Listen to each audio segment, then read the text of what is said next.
No one ever said it was gonna be easy when you fall in love with a poster. Ho ho! Hi there, everybody. It's your old pal Ribsy back again with a very angry format. And it's angry because of Drew's wanton disregard for my guidelines. He literally consigns tens of thousands of posters in the dustbin of history. Anyway, well done for making it this far. You're nearly at the end of the Drew Millward saga. Well, you get on with that. I'll get back to soothing this poor vexed beast. There. Come on. We can get through this together. Good luck, everyone. It's almost the Neds. It's almost the Neds. Go and tell your mom. It's almost the Neds. It's almost the Neds. It's almost the Neds. Go and tell your mom. It's almost the Neds. And I'm not good at writing.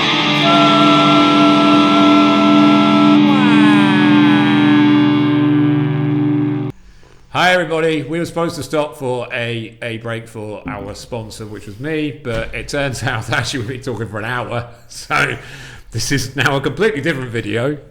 There was no talk from our sponsor at all. I feel I've missed out on the entire point of this video, which was shameless self-promotion. You've derailed me. Sorry, I was too busy with my self-promotion. Oh, for God's sake. Why do I do these things? This therapy session. So, Drew, to recommence our therapy session, you bought another poster. I have. A Research ink blocked. Yeah. For us to interpret. We're going... It's very, it's autobiographical, isn't it, all this? It's very It's kind of making me, So sad. Sad? Ennui. Maybe doubting my life choices, that sort of thing. I thought it was life affirming. I thought I was affirming your life here. No, I think we're coming out the other end. It's going well. Yeah. It's going incredibly well. So what do we have now in our ennui life affirming ferment here? We have got a poster from 2004 by the wonderful Jay Ryan. Jay Ryan. Yeah. And I kind of, I credit and blame perhaps Jay and specifically this poster for where I am today. Your current predicament. I guess, yeah. Jay's an incredible illustrator and poster maker from Chicago. He's been doing this much longer than I have, so that's it's a long time. And I chose this poster. It's not my favourite Jay Ryan poster. I love it, as I love all his work, but it was the poster for a show at the Richard Goodall Gallery in Manchester. Oh. In 2004, which you've handily pointed out there, because I don't think I would have remembered that otherwise. Nothing but hyper production values here. So in 2004, so it's not long ago, it's like a couple of years ago or something like. Definitely. Jay came over to do a show at the Richard Goodall Gallery in Manchester. Prior to which, I think I had spoken to Jay online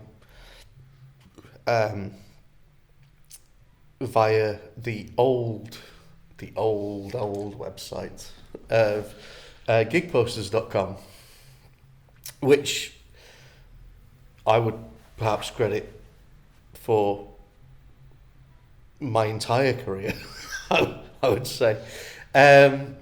Gigposters.com used to be a huge database where people could update and upload any posts that they made for shows.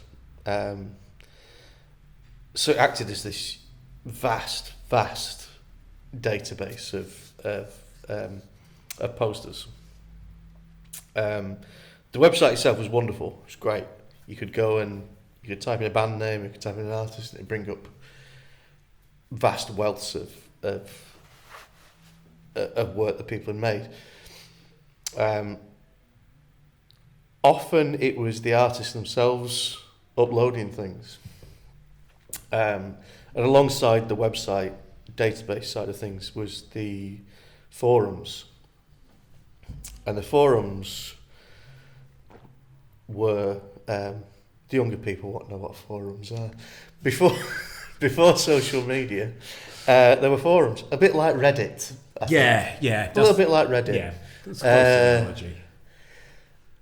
And on the forums, you could post and interact with pretty much everyone who was making posters in the world, including Art Chantry.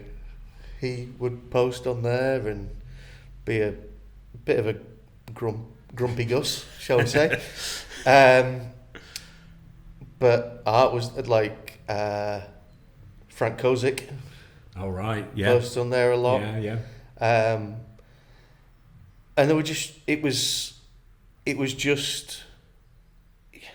kind of like walking into a private party of every artist that you'd kind of heard about and seen bits of.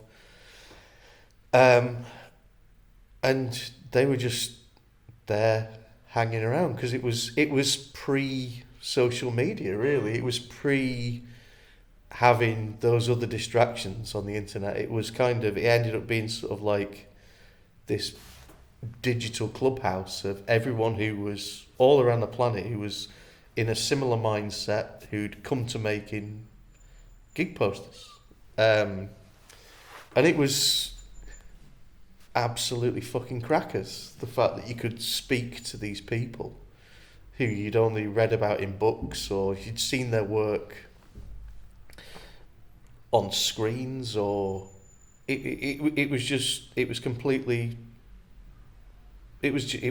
wild. And Jay was one of those people on there, and we'd sort of chatted and interacted. He said he was coming to the UK to do this show. It's like, right, well, I guess we'll come and see you there.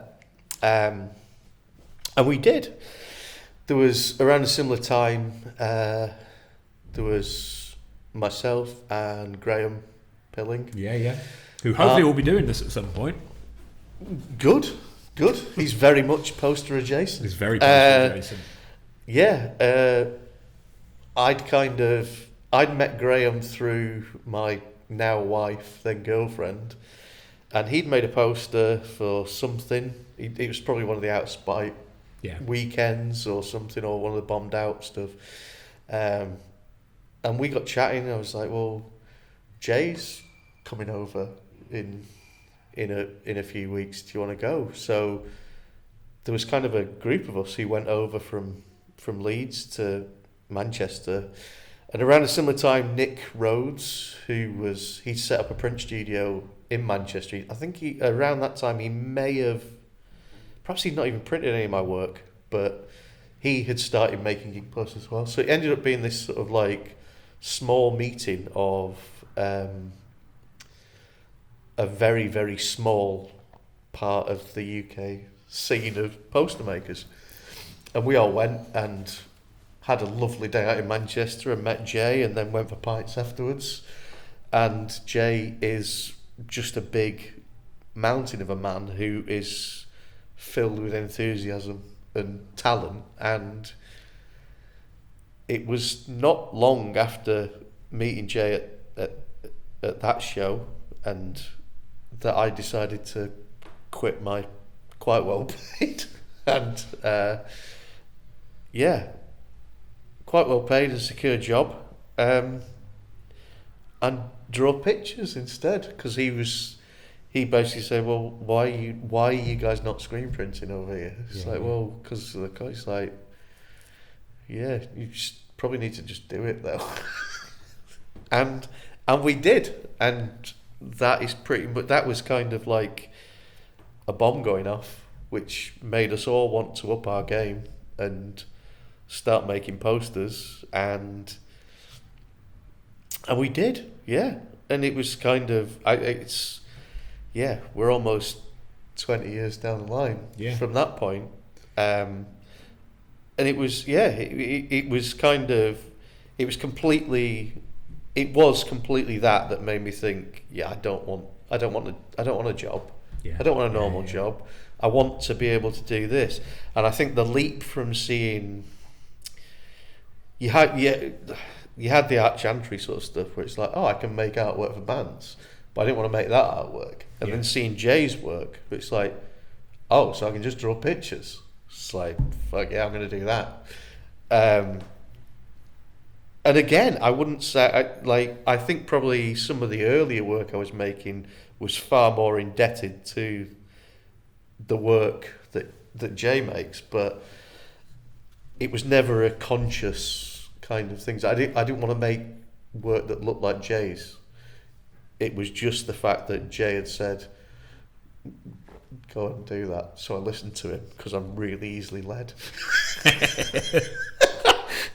It's that thing about permission, though, isn't it? Like, we all need precisely permission. It. You need permission to do stuff. And then sort of like you realise it's kind of like, he came from exactly the same point as we did. It's like he was making posters for his bands, who are incredible, and bands he was friends with in the Chicago sort of scene.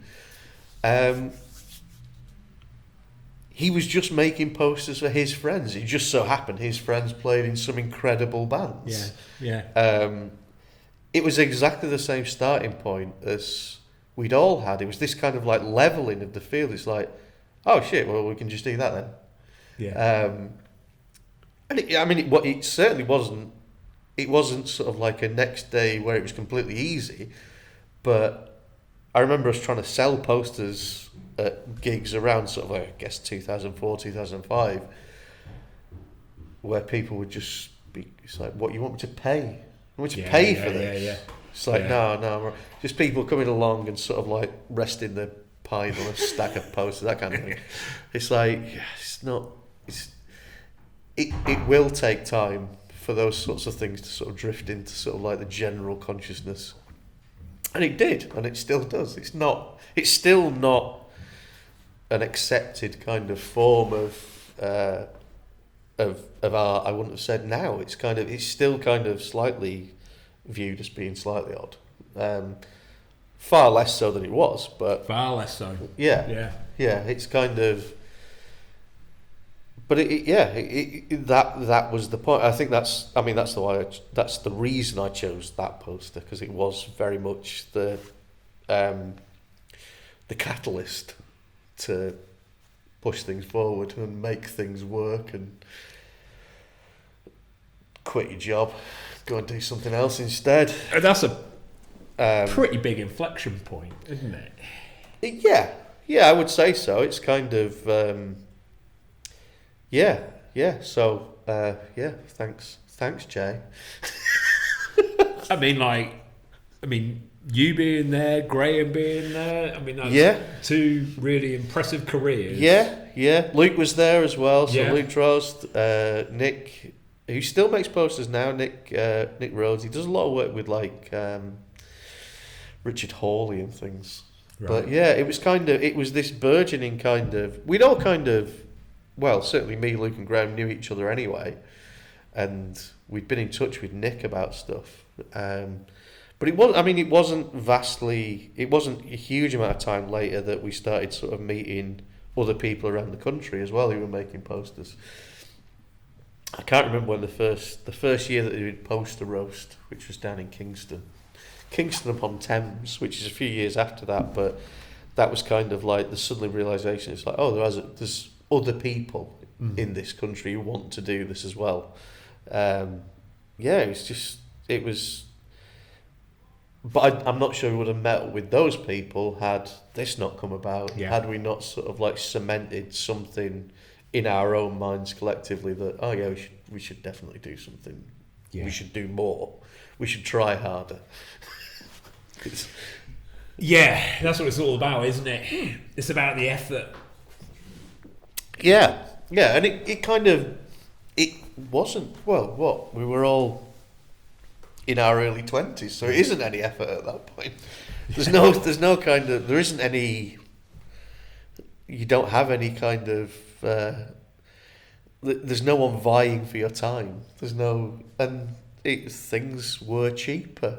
Like we chose to live in places that were cheaper to rent so that we could spend more time drawing and get jobs that were only part-time so that we could draw more or we could make posters and do those sorts of things. So it's kind of, but it all came from that. So it's kind of, my choice for that poster is purely, again, autobiographical, but it was that kind of, it was as important to me as seeing the Sex Pistols at the Lesser Free Trade Hall, that sort of thing. It's kind of, I wouldn't be here now were it not for that. So it's kind of, whether something else might have happened, I don't know. You could have joined the Navy.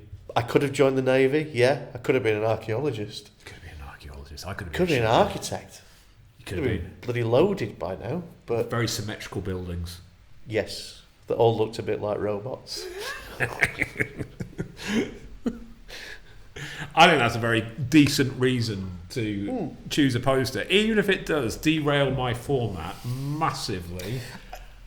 I think it's. It is very much a J poster as well. So it's kind of like I probably would have picked something by J. Yeah. It's just the fact that goes a bit deeper than I think anything else. The validest of reasons. Yeah, exactly. Absolutely. Yeah, we're still winning.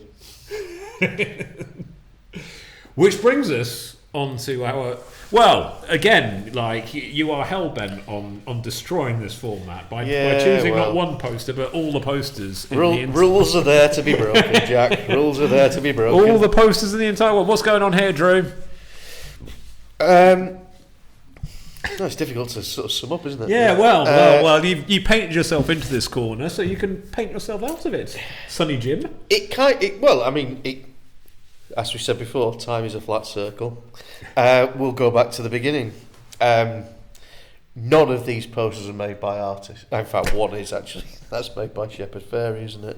I don't think that fits in. It doesn't actually. It doesn't. No, it's completely out of place. I think that is unfair. Yeah. To include that. Yeah.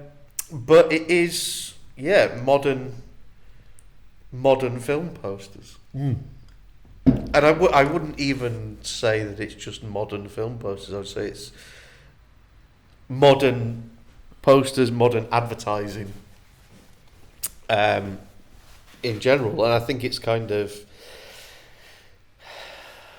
A lot of it comes from the ease of which these things can be made. Yeah. Yeah. You're not hiring someone to paint a picture that is going to be used as a film poster.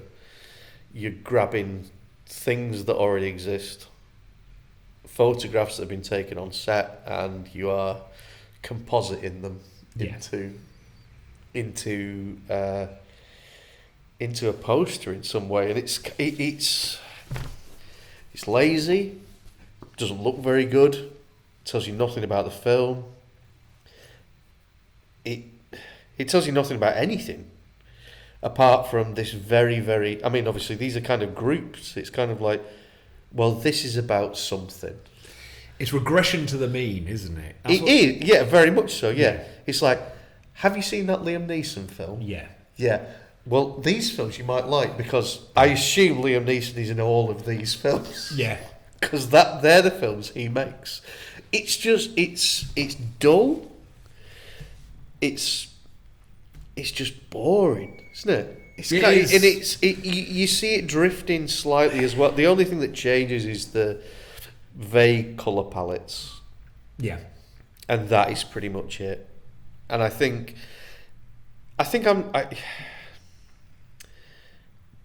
it doesn't. Yeah, it's just boring. It tells you the genre and nothing else. Yeah, it's real shorthand, isn't it? It's real shorthand for this film. Someone's going to get shot.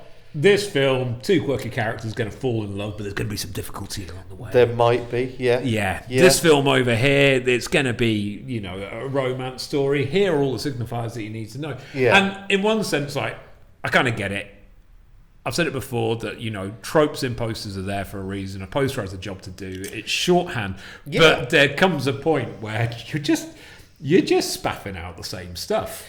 But that's it. I mean, you could take these tropes and make something interesting from them. It's the fact that they choose not to do that because it would be more work.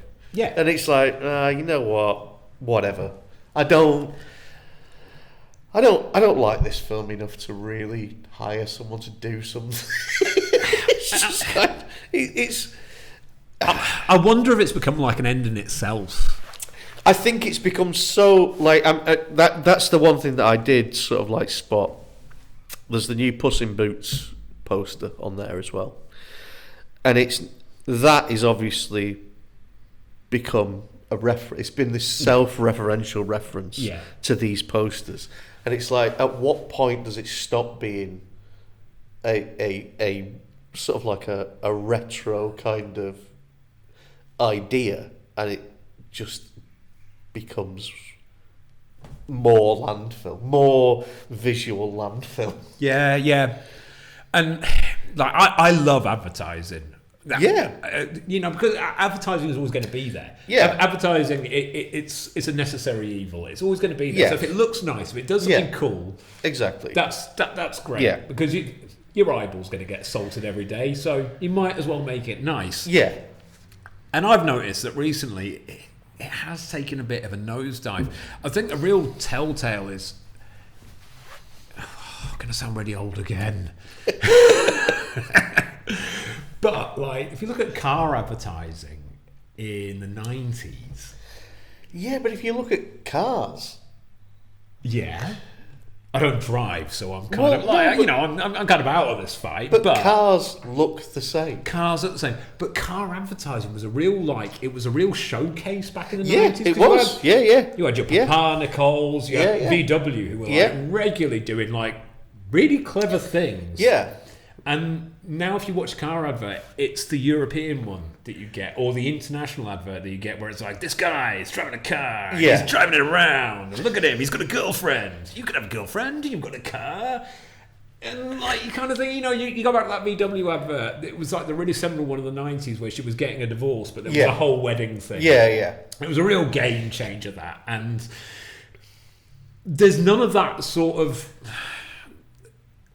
There's none of that willingness to regress from the mean anymore. It is just... Yeah. It's like, well, everything has to be safe. It's like, well, it's worked there. So if we just do that, everything will be all right. Yeah. And it becomes this sort of amalgam. You've kind of... I mean, I'm looking at those and thinking, well, they've made life difficult for themselves because they've created a poster which I can't differentiate between 20, 30 posters. It's like, I don't understand how that can be helpful for anyone. It's like, surely you would want something to stand out. You would want to do something different. Yet there's this choice that, no, we won't do anything different. We'll just do the same because it's safe. But... is it because it's safe or is it because it works?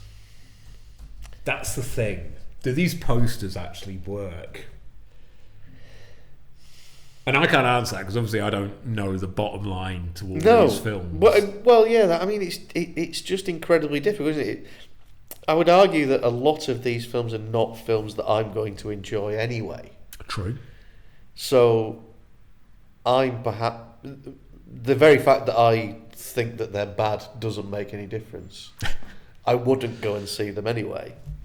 But then again, I don't like many things. No, this is true. So this is very true. It would be... there's so many aspects to it that have ended up placing us where we are with this now. And it's kind of like, well... do people go to the cinema? No, not as much as they do, as they used to. So, do we need to be spending money on big advertising, posters and hoardings? Perhaps not. How are these going to be viewed by people? Well, they're going to be viewed in like a thumbnail on Netflix. Yeah.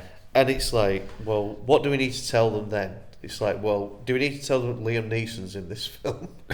In which case, just do one of these. I like Liam Neeson. I feel like he's wasted in so many of this. I think that's the issue that I have. And it's like, have you got a quirky character in your film? Get a yellow background. That will indicate that people who have seen a Wes Anderson film but not really understood it they'll watch that. Yeah. And they'll be into it. Yeah. It's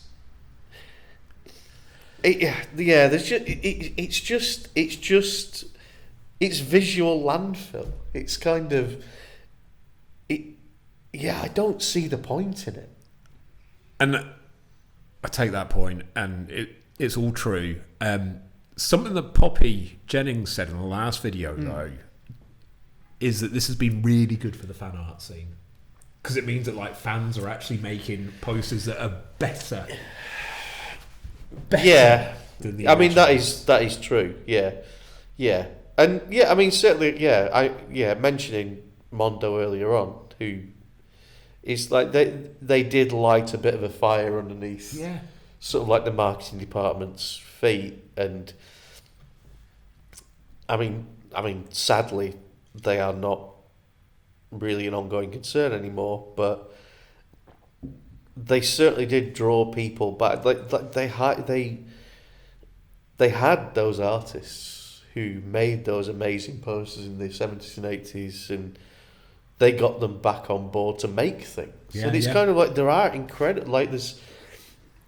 Like I mean, Mondo as an example, I think they were kind of perhaps the catalyst for that sort of thing. But like Vice Press in Sheffield, who just put out consistently incredible posters, and I mean, mine excluded, but everyone else that they deal with, fucking incredible.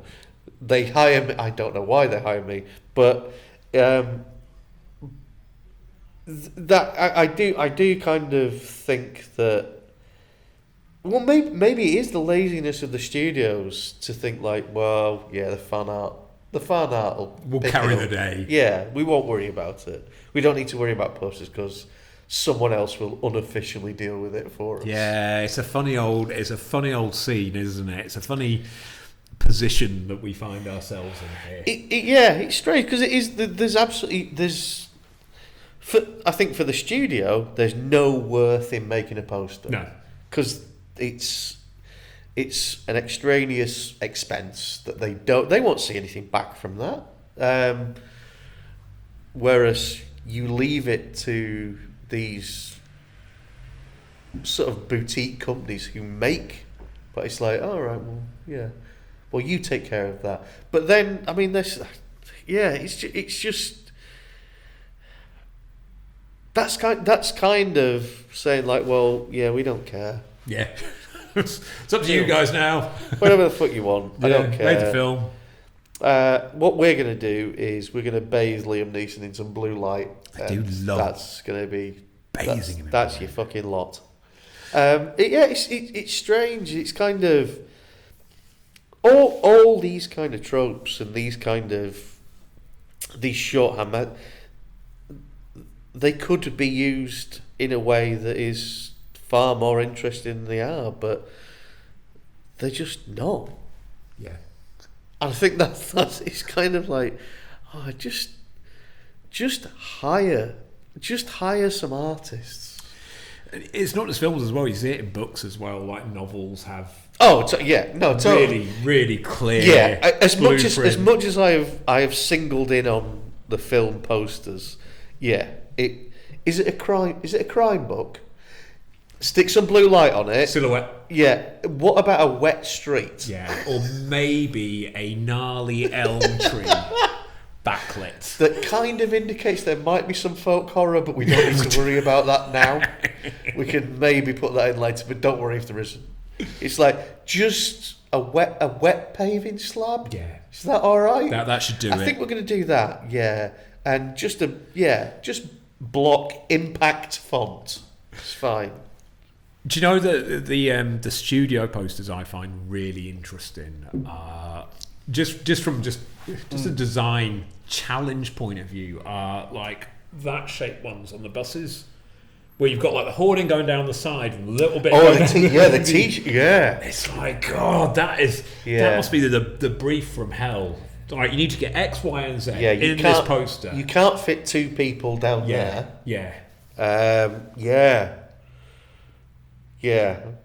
And I mean, fair play to them. If that was the obstacle, and that's why we were looking at these things now, then I'd be like, no, fair enough. Yeah. You were dealt a shitty hand, and that's what you've had to do. I get it. If all these posters were like T-shaped, and I'm like, oh, I don't know, but it's just so fucking lazy. It is. It's like you've got this canvas. You could do anything. Yeah. And in the general scheme of things, it's not going to cost you that much. You know, you've just spent absolute millions on, and like, you'll work for a fiver. Oh, well, I know this to be true. Yeah, at most. I want to cap my earnings. I don't want to earn any more than the tax threshold. Exactly. So, you know, they could get you on board for every single one of these films, and you still wouldn't make the tax threshold. No, exactly. It'd be absolutely fine. Yeah, but I don't know how it would make Richard Gere taller than Julia Roberts in high heels. I'm not sure that's something that I could do, nor do I think it's something that happens in real life. I've never seen the free transform tool doing as much heavy lifting as it's doing. He's even bending backwards. He's not even stood up to his full height. He would be towering above her. Yeah, she's a tall woman, Julia Roberts, I imagine. Yeah. Not that I imagine much about Julia Roberts, but in the brief times that I do. Yeah. She's very tall. It's not really, yeah. Well, Drew, you appear to have consigned an entire industry to the dustbin of history. Yeah, I'm sorry about that. Well, I didn't mean to. I think you got a point. To be honest. But the big question is, do you feel better about being a poster artist after all this? You know, I feel like I've really dragged you through the ringer here. Not really. It's just been like holding up a mirror and a little bit, yeah. I mean, I don't feel great about any of this. I mean, yeah, no, it's fine. It's fine. It's fine. Yeah, I feel like maybe I've wasted my life. I don't know. But maybe I've not. You wouldn't have been very good in the Navy. I definitely wouldn't have been good in the Navy. No, you wouldn't have done. Any of the armed forces. No. The defence of our country would have been in great jeopardy. It is not an environment in which I would have flourished. Absolutely not. And what was your first choice again on the careers thing? It was archaeologist. Or architect, but I think that's just kind of... They're next to each other in the alphabet. Yeah, I think pretty much they just went, yeah, okay, we've not got anything for you. I think the world is better off that you are a poster artist and none of these other things. I realise this doesn't sound like a ringing endorsement, but... I'm glad you haven't dug up dinosaurs. I'm really glad you haven't destroyed valuable historical artefacts or made buildings intensely symmetrical with large eyes. You see, that's something I would love to have done. I know. And that's why we can't allow it, Drew. That's why maybe that's what's bringing me down. Maybe that's what I've seen my... Yeah. Oh. Never mind. Thanks, Jack. It's been lovely. It has been lovely. It's been genuinely an absolute pleasure. And of course, you don't leave empty-handed because you get look at this. Your four poster Neds pennant. Thank you. And you get your four poster Neds mug. I'll even allow you to keep the box. And should you want any of these awful things from my various heat presses, you know what to do. Contact me if you're poster adjacent, and I'll have you on and I will grill you. you will get this awful tat. Drew, it's been an absolute pleasure. It's been really, really good. An absolute pleasure. Yeah. Thank you. No problem at all. No problem at all. And check out Drew's art. Have you got a website? DrewMillward.com? Something like that. Yeah. Go check it out. And I'll see you next time. Thank you very much, everybody. Bye. How tall is what you get? How tall is what you get? How tall is what you get? How tall is what you get? How tall is what you get? How tall is what you get? How tall is what you get? How tall is what you get? According to the internet, he's 1.75 meters. But Julian